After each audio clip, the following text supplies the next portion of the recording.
বৈশাখী নিচে নামাই। আলহামদুলিল্লাহ, প্রথমেই আমাদের স্রষ্টা মহান রব্বুল আলমিনের কাছে শুক্রিয়া জানাই। তারপরে আমার দলের সমস্ত নেতা কর্মী সমর্থক সুবর্ণদেব এবং ফরিদপুর ৪ আসনের সর্বস্তরের জনগণের প্রতি আমার কৃতজ্ঞতা। আমরা নিয়ম মেনে যথাযথ প্রক্রিয়ায় আমরা এই মনোনয়নপত্র দাখিল করেছিলাম। আলহামদুলিল্লাহ, সেগুলো যাচাই বাছাইয়ের প্রক্রিয়ার মধ্য দিয়ে আজকে সঠিকতা মিলেছে, সেই জন্য আমার মনোনয়ন বৈধ ঘোষণা করা হয়েছে। আমরা আজকের এই দিনে আমার সকল এলাকার সকল মানুষ, সকল নেতা কর্মী, ভোটার, সমর্থক সবাইকে অনুরোধ করব যে এখন নির্বাচনে আমরা মূল প্রক্রিয়ার মধ্যে ঢুকলাম। দীর্ঘদিনের আকাঙ্ক্ষিত একটা নির্বাচন, মানুষ অনেক দিন যাবৎ ভোট দিতে পারে নাই, মানুষ ভোট দেওয়ার জন্য উদ্গ্রীব হয়ে আছে।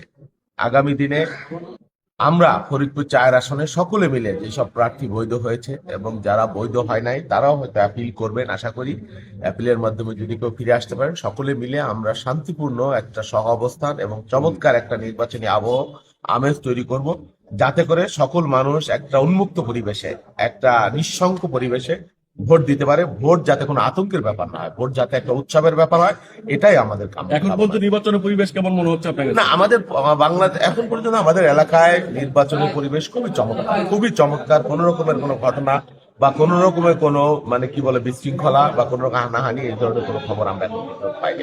আপনার সংসদীয় এলাকাতে 3টি উপজেলা, অনেক বড় এরিয়া, তো কোনো সেন্টার কি আপনাদের ঝুঁকিপূর্ণ মনে হয় কিনা? হ্যাঁ, আমাদের চরাঞ্চলের অনেকগুলা কেন্দ্র আছে দুর্গম, যেখানে উপজেলা শহর থেকে 2 ঘন্টা 2.5 ঘন্টার পথ। এই অঞ্চলগুলো তো কিছুটা অনিরাপদ, এটা তো স্বাভাবিক ব্যাপার। তো আমরা আশা করছি যে আমাদের সরকার বা নির্বাচন পরিচালনায় যারা থাকবে, নির্বাচন কমিশন, তারা যথাযথ মানে উদ্যোগ গ্রহণ করলে এই অঞ্চলগুলার ভোট নিরাপদে মানুষ ভোট দিতে পারবে এবং ভোটগুলো আমরা সুন্দরভাবে আমরা এগুলা সংরক্ষণ করতে পারবো। দীর্ঘদিন মানুষ ভোট দিতে পারেনি,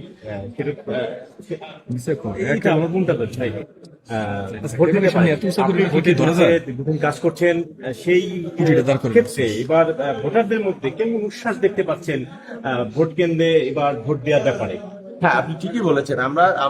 আমাদের শাশ্বত কাল থেকে আমরা দেখে আসছি যে বাংলাদেশে ভোট একটা উৎসবের ব্যাপার, আমেজের ব্যাপার, দীর্ঘকাল শুধু। কিন্তু অনেকদিন মানুষ ভোটের নামে একটা আতঙ্কজনক একটা পরিবেশ ছিল, মানুষ মানে ভোট শুনলেই আতঙ্কে উঠত। এখন আর সেই পরিবেশ নাই, এখন একটা উন্মুক্ত পরিবেশ, একটা নিরপেক্ষ সরকারের অধীনে, অন্তর্বর্তী সরকারের অধীনে নির্বাচন কমিশন নির্বাচন অনুষ্ঠিত করবে, সেই প্রক্রিয়া শুরু হয়ে গেছে। আমরা মূল নির্বাচনের মধ্যে আমরা ঢুকে গেছি এবং মানুষের মধ্যে ব্যাপক উৎসাহ এবং উদ্দীপনা লক্ষ্য করা যাচ্ছে। তারা ভোট দিতে পারে নাই বা যে আতঙ্কে ছিল সে আতঙ্ক কেটে গেছে, এখন মানুষ উৎসবমুখর পরিবেশে ভোট দেওয়ার জন্য প্রস্তুত হয়ে আছে। জয়ের ব্যাপারে কতটুকু আশাবাদী? আলহামদুলিল্লাহ, জয়ের ব্যাপারে আমরা আশাবাদী, অবশ্যই আশাবাদী।